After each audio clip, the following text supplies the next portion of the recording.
Alright guys, today we'll be replacing the front axle on an Audi A6 2.5 liter in order to get rid of the clicking noise that happens as a result of worn CV boots.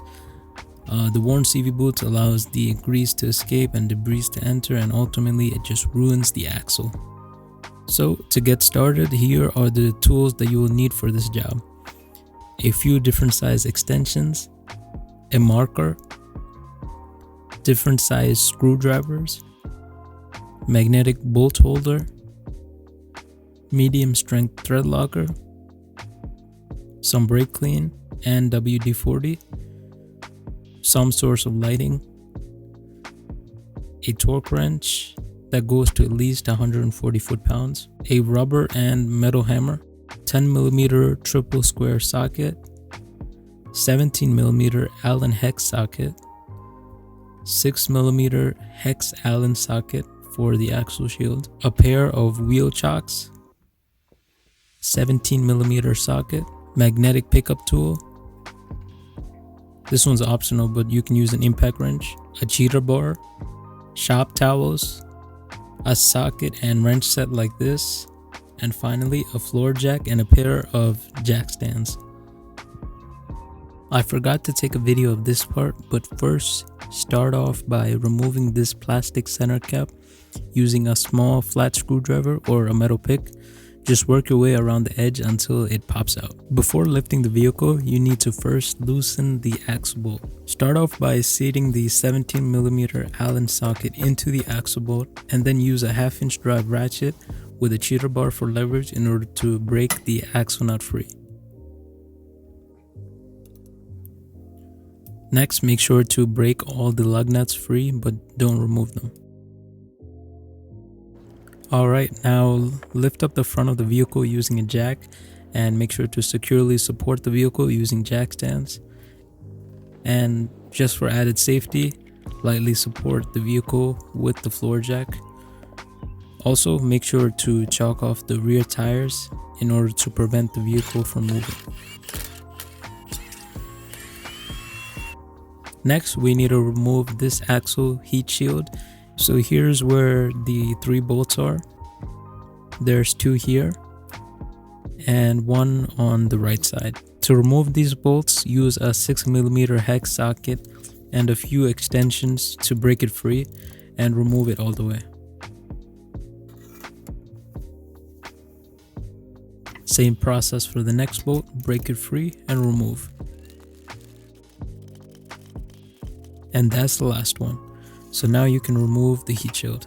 Alright, perfect. Now we have enough room to get to the triple square bolts.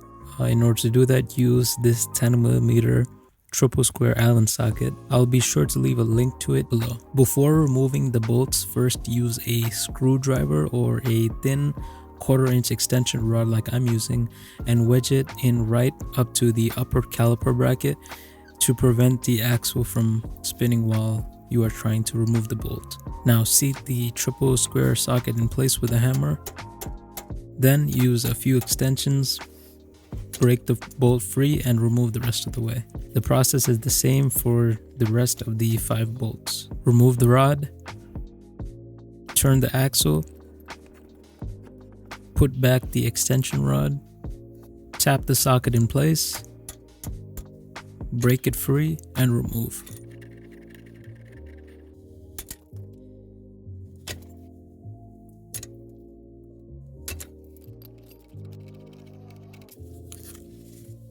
After all 6 bolts have been removed, now turn the wheel to the right for better access. Quick side note, the process I'm showing in this video is the easier way that does not include swinging the wheel bearing carrier out of the way, because there's just enough space on my vehicle to remove it. In the case you have another model, here's the diagram of how to remove the carrier out of the way to get more space to remove the axle. Also, before removing the axle, you can remove the ABS sensor just to be safe. If you think you might damage it, then remove it by following this diagram here. However, I did it without removing the sensor and there was no problem.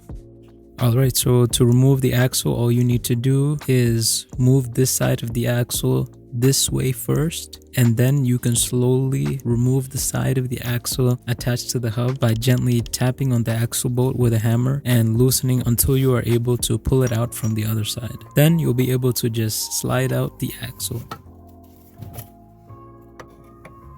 Make sure to compare the old axle to the new one. Make sure that everything looks pretty much the same. Something to note is that the driver's side axle is not the same size as the passenger side one, so make sure to buy and install the correct one. I'll leave a link to both in the description below.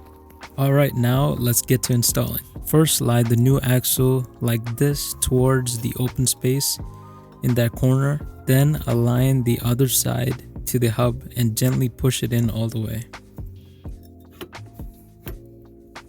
Now take your new axle nut and thread it in the bolt by hand. Make sure to always install a new bolt. Mine didn't arrive yet, that's why I'm using the old one. Next, you want to take the triple square bolts and clean them with brake clean and a wire brush. Make sure that you clean all the threads and so that there's no debris on the threads. Put some medium strength thread locker on the bolt and tighten by hand. Now do the same for the rest of the bolts. Using a 1/4" extension, wedge it into the rotor hole, now resting on the bottom caliper bracket since the axle is going to turn clockwise this time when you tighten the bolts. Alright, great. Now you can start torquing down each one of the triple square bolts to 40 foot-pounds in a crisscross pattern, marking each bolt you torque down with a marker. Once everything is properly torqued, reinstall the axle shield and tighten down the 3 bolts to 17 foot-pounds or until snug. Now with that done, reinstall the wheel.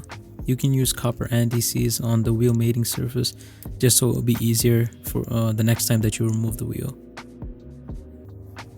Tighten down each of the lug nuts by hand. Drop the vehicle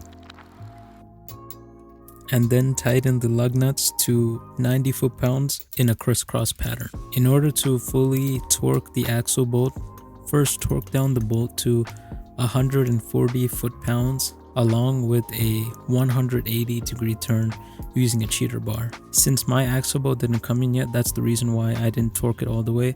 I just did a 1/4 turn and left it. And after that, finally you're done. You have successfully replaced the axle by yourself the correct way without wasting money at the dealership. If you found this video helpful, consider liking and subscribing. And again, all the links to the parts and tools will be in the description below.